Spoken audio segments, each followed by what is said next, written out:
ஐய என்னையா டாஸ்க் இது எனக்கு புரியல. ஏன் இதெல்லாம் வந்து நல்ல டாஸ்க்காக கொடுங்க, வீக்லி டாஸ்க்லாம் வெறித்தனமாக கொடுங்க. தலைவராக வேற புதுசாக ஒருத்தவங்க ஆயிருக்காங்க, அவங்கெல்லாம் என்ன பண்ண போகிறாங்க? வயல் காடாக ஒரு அம்மா வந்து மிச்சர் தின்னுக்கிட்டு இருக்கு வந்த முதல் நாள்லையே. எவ்வளோ எதிர்பார்த்தோம் நாங்களாம். எவ்வளோ பெரிய ஆப்பர்ச்சுனிட்டி. ரெண்டாவது வாட்டிக்கு இந்த மாதிரி வந்து யாருக்குமே கிடைக்காது, கிடைக்கிறது ரொம்ப ரொம்ப ரேர். இதுக்கு பேசாத நீங்கள் திவாகரே வீட்டுக்குள்ளே விட்டுருக்கலாம். அந்த ஆள் வந்திருந்தா கூட ஒரு 4-5 சண்டையை போட்டு டிஆர்பி ஏற்றி விட்டுருப்பான். இந்த ஆதிரியை உள்ளே போட்டு உள்ளே ஆதிரியை வர வச்சதுக்கு காரணமே எஃப்ஜேவையும் வியானாவையும் புழகிறதுக்கு தான். ஆனால் அவங்களோட தான் ரொம்ப நான் நினச்சேன் நடக்கும் அப்படின்னு நான் நினச்சேன். அதே தான் வியானா கூட ரொம்ப க்ளோஸாக. அதுவும் காலையிலலாம் வியானாவுக்கு பயங்கரமான பாராட்டு மழை வேறு.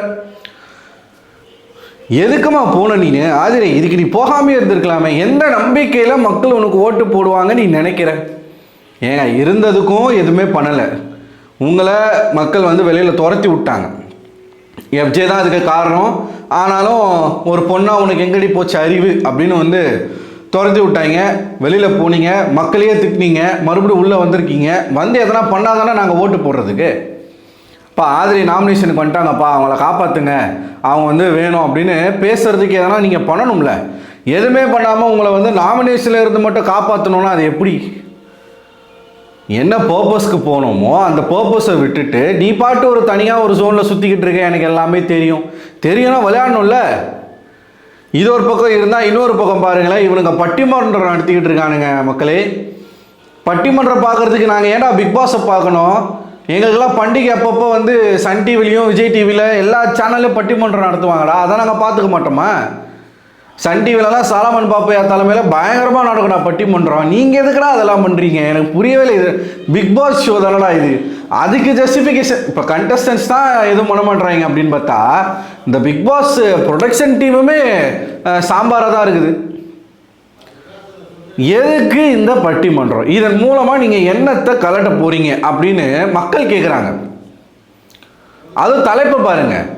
சமைக்கிறதுலேருந்து பொறுப்பாக நடந்துக்கிற எல்லாத்துலேயும் வந்து ஆண்கள் சிறப்பானவர்களா பெண்கள் சிறப்பானவர்களா? ஏடா பூமர்த்தனமாக இல்லையாடா இது? இதுதானடா வேலை?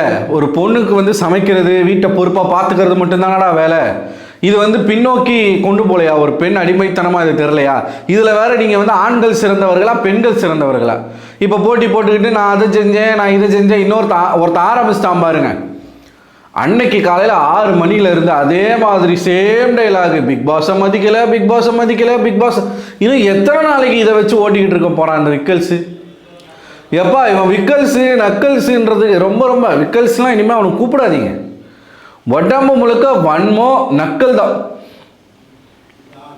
ஏங்க ஒரு மனுஷன் ஒரு விஷயத்தை எத்தனை நாளைக்கு இங்கே பேசலாம்? பிக் பாஸை மதிக்கலை, அதுக்கு ஜெயிலுக்கு போயிட்டு வந்தாச்சு, அந்த வாரமே முடிஞ்சு போச்சு.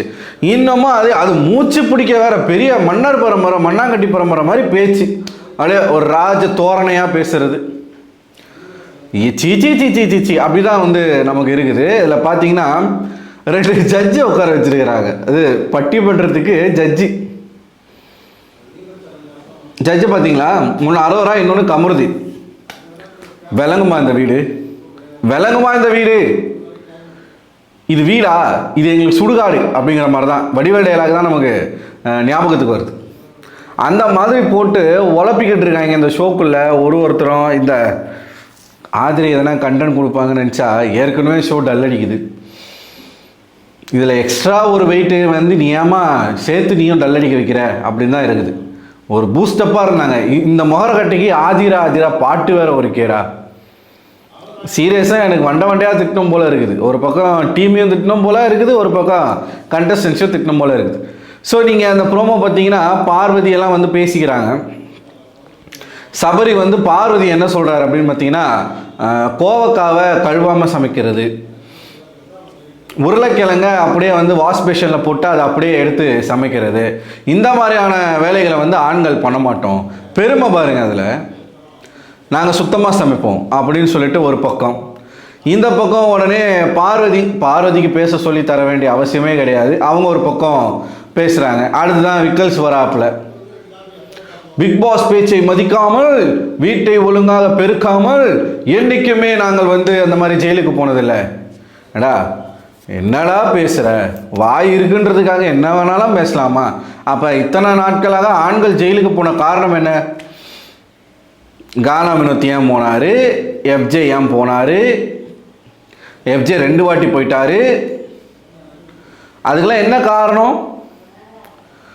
இது இது வந்து நம்ம பார்க்கணும் பாருங்க உட்காந்துக்கிட்டு. நான் சரி இந்த தலைவர் போட்டி நடக்கும், தலைவர் போட்டியில் எப்படி வந்து ரம்யா ஜெயிச்சாங்க அப்படின்றத பார்க்கலாம் அப்படின்னு சொல்லிட்டு வெயிட் பண்ணிட்டு இருந்தா செம்ம தேவையே இல்லாத.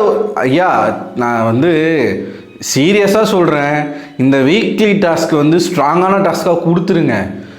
ஏஞ்சல் வெர்சஸ் டீமன் டாஸ்க்கு கொடுங்க. இல்லைன்னு வச்சுக்கோங்களேன், இல்லை இந்த அரக்கர்கள் ஏலியன்ஸு இந்த சீசன் 6லலாம் கொடுத்தீங்க தெரியுமா, அந்த மாதிரி எதனா டாஸ்க்கு கொடுங்க. இல்லைனா இந்த சீசன் அழியிறத யாராலையும் காப்பாற்ற முடியாது. ஒரு வாரமாச்சு மக்களுக்கு சுவாரஸ்யமான கண்டென்ட்டை கொடுங்க சாமி. முடியலை, மக்களால் முடியலை, எங்களாலேயும் முடியலை. ஏற்கனவே வீடியோ ஓடலை, இதில் இவங்க வேற இந்த மாதிரி ஒரு அக்கிரமம் பண்ணிக்கிட்டு இருக்காங்க. நான் ஆக்சுவலாக இன்றைக்கி நான் சொன்ன மாதிரி நான் சீக்கிரமாக எந்திரிச்சிட்டேங்க. ஒரு சின்ன ஒரு உங்கள்கிட்ட தானே சொல்கிறதில்ல என்ன இருக்குது, சீக்கிரமாகவே எந்திரிச்சிட்டோம். ஆக்சுவலாக இன்றைக்கி வந்து நமக்கு ஒரு ஆர்டர் ஒன்று வந்துச்சு. நம்ம சேனலை தொடர்ச்சியாக பார்க்குறவங்களுக்கு தெரியும், ஒரு க்ளவுட் கிச்சன் வந்து நம்ம பண்ணிகிட்டு இருந்தோம். ஆனால் இப்போது கொஞ்சம் அதை ஸ்டாப் பண்ணி வச்சுருக்கோம். காரணம் என்ன அப்படின்னு பார்த்தீங்கன்னா, ஆன்லைனில் நான் வந்து அதை போட்டேன், ஜொமேட்டோவில் அதை ஆட் பண்ணேன். ஜொமேட்டோக்காரன் மானாவரியாக கொள்ளடிக்கிறான். கொஞ்சம் நெஞ்ச கொள்ளை கிடையாது, மானாவரியாக கொள்ளடிக்கிறான். கிட்டத்தட்ட 5000 ரூபாய்க்கு மேலே வந்து என்னுடைய காசை வந்து எடுத்துக்கிட்டே இருந்தான். ஒவ்வொரு இன்ஸ்டால்மெண்ட்டாக எதுக்கு எடுக்கிறானே தெரில. அதுக்கு அவ்வளோ செலவு. க்ளவுட் கிச்சன் வீட்டில் ஆரம்பிக்கிறதுக்கே வந்து ஃபுட் லைசன்ஸு, இந்த ஜொமேட்டோவில் ஆட் பண்ணுறதுக்கு ஒரு 2500, அதுக்கப்புறமா மாதமாக வாரம் வந்து 350 ரூபா. நமக்கு ஆன்லைனில் வர்றதே அவ்வளோதான். வாரம் ஒரு 5 வாரம் வந்து 5 இன்ஸ்டால்மெண்ட்டில் பிடிக்கிறான். இப்போ நம்ம ஒரு மீல்ஸ் தான் ரேட்டுன்னு வைக்கிறோன்னு வச்சுக்கோங்களேன், அவன் வைக்கிற ரேட்டுக்கு நம்மளால் வந்து ஒன்றுமே பண்ண முடியல. அந்த மாதிரி பயங்கரமான ஒரு லாஸாக இருந்துச்சு. அதனால் ஜொமேட்டோவிலேருந்து எடுத்துட்டேன். அது மட்டும் இல்லாமல் தம்பிக்கு குழந்தை பிறந்துருச்சு. அந்த குழந்தைய அம்மா கேர் பண்ணிக்கிறதுனால அவங்களுக்கும் டைம் இல்லை. இருந்தாலும் நம்மளுடைய ரெகுலர் கஸ்டமர், நம்மளுடைய சப்ஸ்கிரைபர் ஒருத்தவங்க, அவங்க வந்து தன் கணவருக்கு பிறந்த நாள், அதனால் எல்லாருக்கும் சாப்பாடு கொடுக்கணும், நீங்கள் தான் அதை சமைச்சு கொடுக்கணும்னு சொல்லி ஒரு 15 நான்வெஜ் மீல்ஸ் வந்து ஆர்டர் பண்ணியிருந்தாங்க. அதை செஞ்சு கொடுத்து பேக் பண்ணி எல்லாத்தையும் அனுப்பிட்டு வர்றதுக்குள்ளே இந்த வீடியோ போடுறது கொஞ்சம் டைம் ஆயிடுச்சு. மழை வேறு பெஞ்சிக்கிட்டு இருக்கு இல்லையா. எதுக்கு இதை சொல்கிறேன்னா, இது ஒரு கைண்ட் ஆஃப் ப்ரொமோஷன் வச்சுக்கோங்களேன். ஸோ உங்களுக்கு இந்த மாதிரி வந்து வீட்டில் ஏதாச்சும் நிகழ்ச்சி, குறிப்பாக வந்து மீன் சாப்பாடு, ஏன்னா நானும் ஒரு மீனவன் தான், உங்களுக்கு வந்து சி ஐட்டம்ஸ்லாம் வேணும் அப்படின்னா நீங்கள் டைரெக்டாக நம்மளுடைய கமெண்ட்ஸை நீங்கள் பார்த்தீங்கன்னா இன்ஸ்டாகிராம் இருக்குது, வாட்ஸ்அப் இருக்குது, அது மூலமாக நீங்கள் வந்து உங்களோட ஆர்டரை ப்ளேஸ் பண்ணலாம். ஓகேவா, டைரக்ட் ஆர்டர்ஸ். ஸோ சென்னையில் வந்து நம்ம டெலிவரி பண்ணுறோம், எல்லா இடத்துக்கும் டெலிவரி சார்ஜஸ் உண்டு. அவ்வளவுதான், வேறு எதுவும் இதில் சொல்கிறதுக்கு இல்லை. பார்வதி வெர்சஸ் விக்ரம்னு சண்டைகள் இந்த வாரம் வெடிக்கும்னு நினைக்கிறேன். ஏன்னா விக்ரம் வந்து பல இடங்களில் பார்வதியை வந்து ட்ரிகர் பண்ணுற மாதிரியே பேசிக்கிட்டு இருக்காப்புல. விக்ரமும் சுபிக்ஷாவும் ஒரு கான்வர்சேஷன் பண்ணிகிட்டு இருந்தாங்க, ரொம்ப நல்லா இருந்துச்சு. அதை பற்றி இன்னொரு வீடியோவில் நம்ம பேசுவோம். ஸோ இன்னும் தலை போட்டி நடக்கலை, நாமினேஷன் ப்ராசஸ் நடக்கலை, அதெல்லாம் என்ன நடக்க போகுதுன்றதை நம்ம பொறுத்திருந்து பார்த்துட்டு அதுக்கப்புறமா அதை ஒரு வீடியோவாக போடுவோம்.